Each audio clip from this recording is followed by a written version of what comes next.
Viene, eh, creo yo, un paquete de reformas muy amplias que tienen que ver con un cambio de régimen. Eh, Tú también, Nancy, no habías nacido cuando se produjo en 1996 una reforma político-electoral que se decía sería definitiva. En el gobierno de Ernesto Zedillo, en medio de la crisis económica que estalló en diciembre del 94 y que todo el 95 fue un colapso de la economía que se derrumbó, pues eso obligó también al gobierno y al PRI a negociar una reforma, sobre todo después también de lo que había ocurrido en el 94 con la irrupción del EZLN en Chiapas, el asesinato de Luis Donaldo Colosio, el asesinato de José Francisco Ruiz Massieu, el secuestro de grandes empresarios que ya muchos ya no han olvidado. Se secuestró a Harp Elú, se secuestró al dueño de, en aquel momento, Aurrerá, se secuestraron a muchos empresarios en una ola de violencia brutal en el país y en particular en la Ciudad de México. Quizá la Ciudad de México no había padecido tal cantidad de violencia como la del 94, 95, 96. Y en ese contexto de crisis económica, de enorme violencia y de empobrecimiento, es que se hace un acuerdo para crear el Instituto Federal Electoral con integración ciudadana. Se crea una ley electoral que se decía iba a ser la definitiva para que hubiera elecciones creíbles, para que hubiera elecciones limpias, para que los votos contaran y se contaran. Estamos hablando de hace 28 años. También eso posibilitó, o eso se obligó con lo que había pasado en dos elecciones, particularmente una en 1994, la de Tabasco, donde participó como candidato a gobernador Andrés Manuel López Obrador por segunda ocasión ante Roberto Madrazo, y que fue la elección donde se acreditó documentalmente el enorme dispendio en las campañas del PRI. En la campaña de Roberto Madrazo se gastó 241 millones de pesos, cuando el tope de campaña para gobernador era de solo 5 millones. Eso permitió, por supuesto, acreditar el fraude en el estado de Tabasco y también dio lugar a esa reforma de 1996. Recuerdo esto, lo recuerdo a quienes lo vivieron y a quienes no lo vivieron, se los cuento porque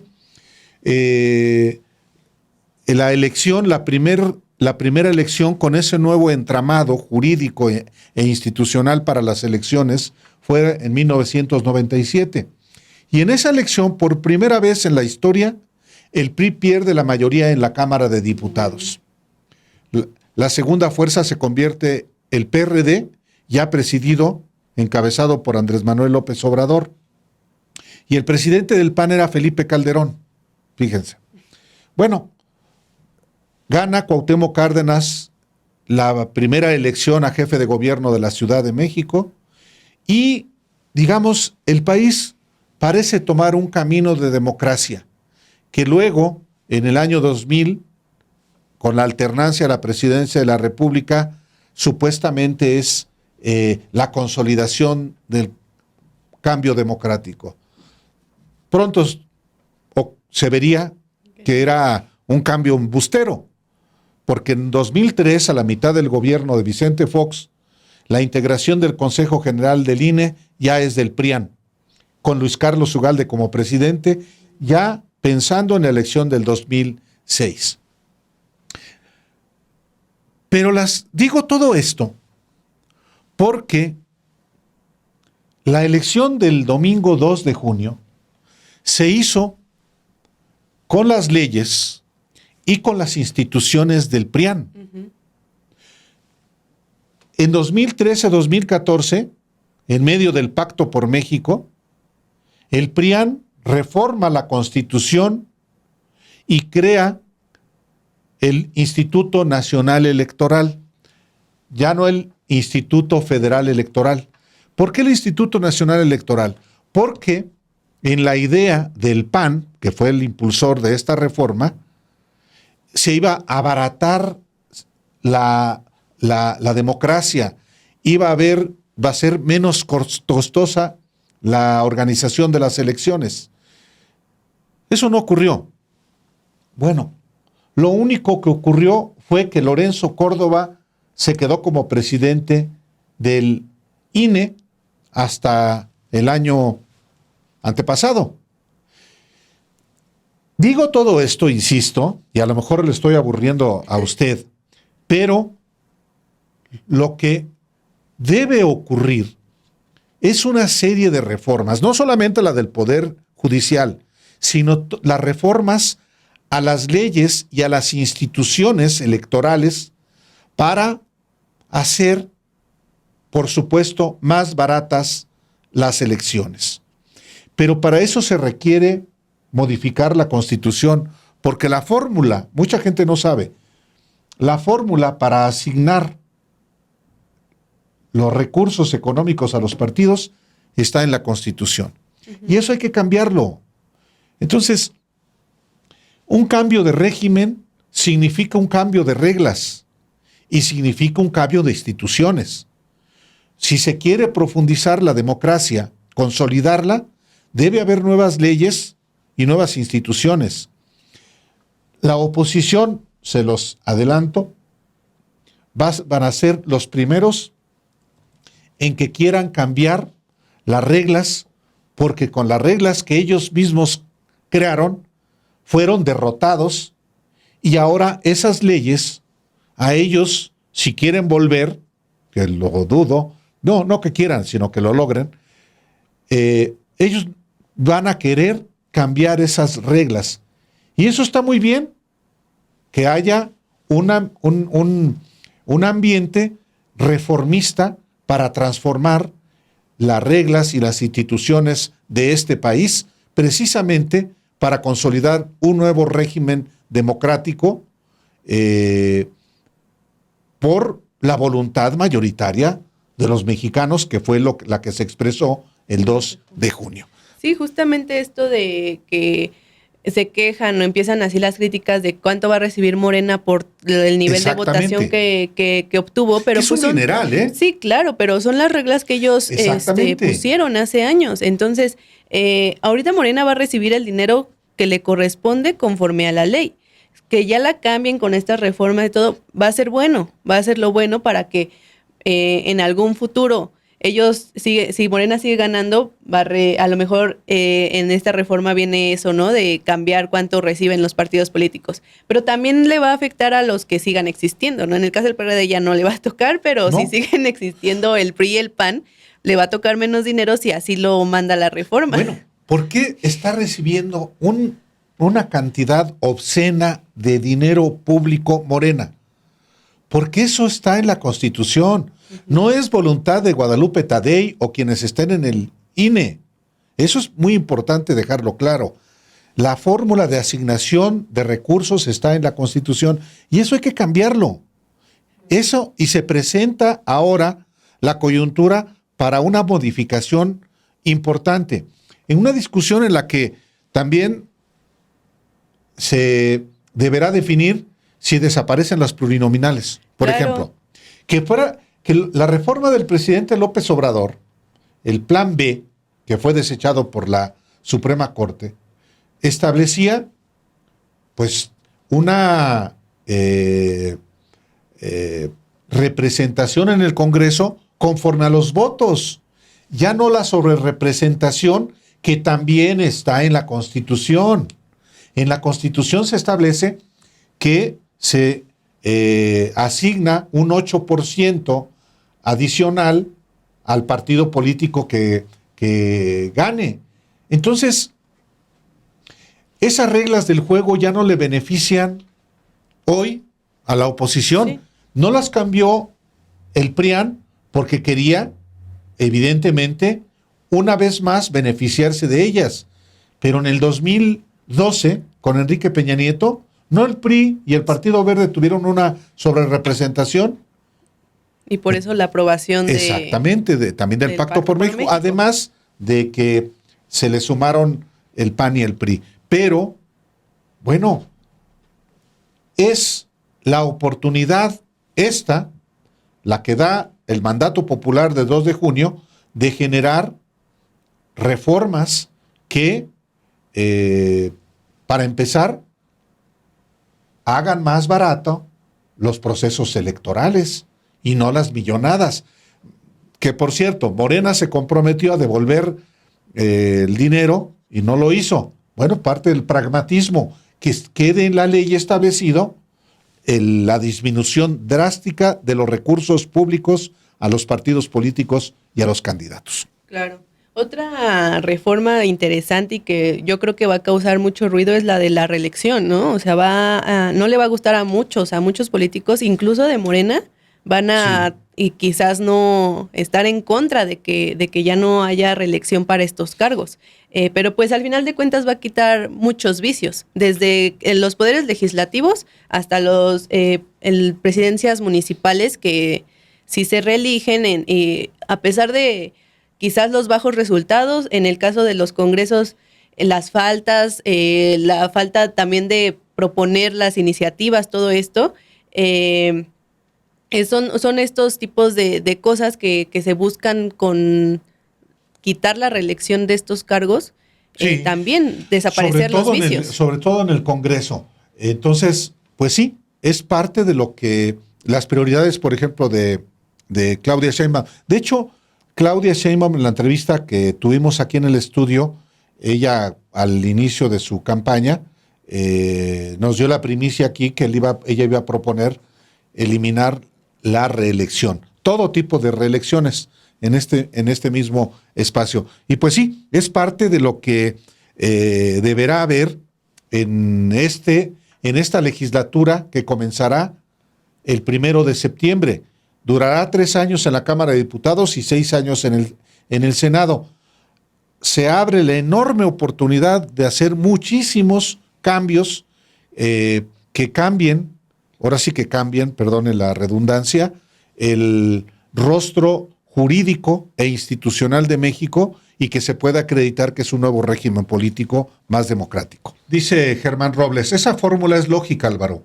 A mayor representación, mayor presupuesto asignado. ¿Qué habría que por modificar? No, bueno, seguramente se refiere a la fórmula de la asignación de prerrogativas.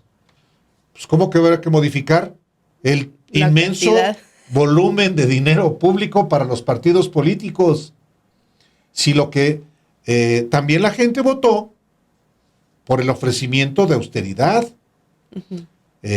Cuesta demasiado dinero mantener a los partidos políticos, mantener inclusive a los órganos legislativos. 500 diputados son demasiados. Sí, somos muchos millones de mexicanos, pero parte de la redimensión de las instituciones tiene que ver con la reducción del número de legisladores y que realmente cumplan con su trabajo. Igual con instituciones como el INE, realmente o la propia Suprema Corte, 11 ministros, 11 consejeros del INE o del Instituto, del Pleno del INAI. Hay que, durante el régimen de la transición al que yo me refería hace un rato, que nació a partir de la reforma de 1996, se generó también una alta burocracia, una burocracia dorado. Se hicieron millonarios en el servicio público. Millonarios literalmente. ¿Cuántos millones de pesos cobró Lorenzo Córdoba.